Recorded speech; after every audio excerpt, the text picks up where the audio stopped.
Hello, welcome to the first video tutorial, which is the initial walkthrough section. It's aimed for teachers who've never used GarageBand on the iPad and have no musical background. It's designed to familiarise you with the key features of the app and takes 60 to 90 minutes to complete. Let's begin by turning on the iPad and opening the GarageBand app.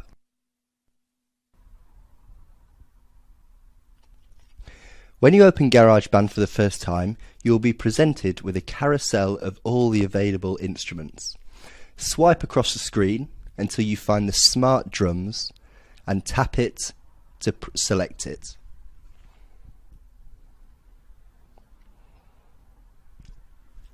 We're presented with a matrix containing two parameters: volume, loud to quiet, and rhythmic complexity.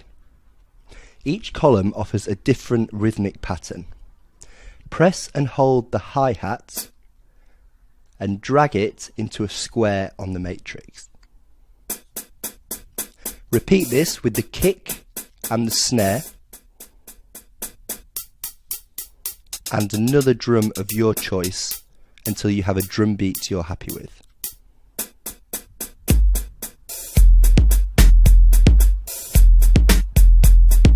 We're now going to record this drum loop into the memory of the iPad. Press the red record button.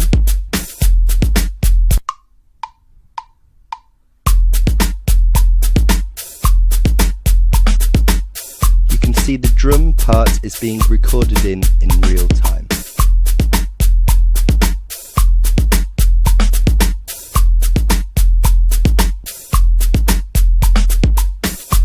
You can now hear the drum beats being played back, and the green across the timeline signifies that it has been successfully recorded in.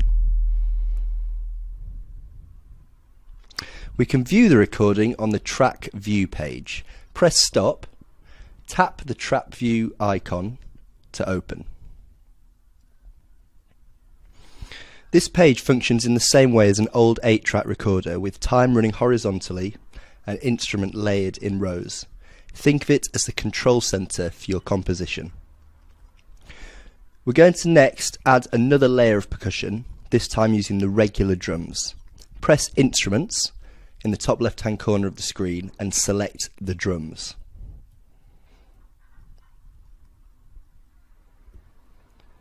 We're going to change the style of the drum kits by tapping on the Classic Studio kit and selecting the classic drum machine.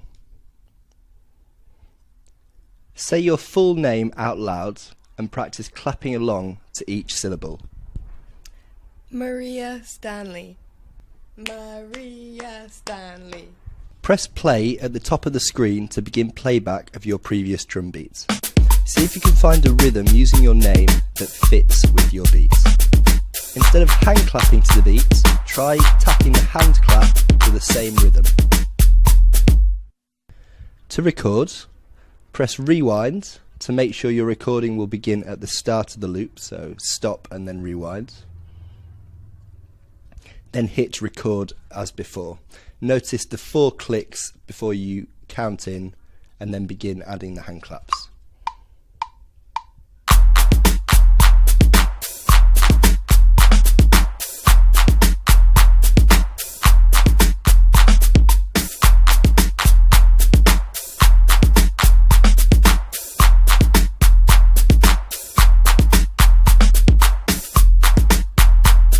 Now press stop.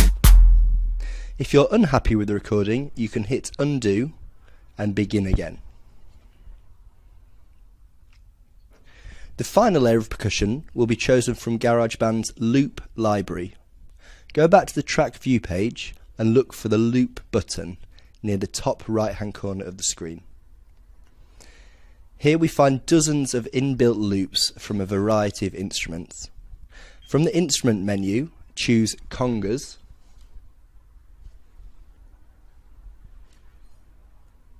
and preview some of the loops by tapping on them once. You can scroll down to find more. Choose one of the conga loops and drag it into the space below your last drum track.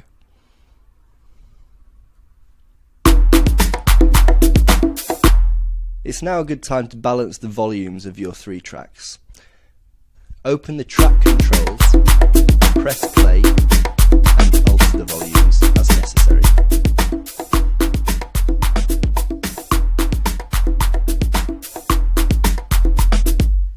Finally, turn off the metronome. Your track view page should look something like this. We now have a strong rhythmic bass upon which we can add harmony and melody.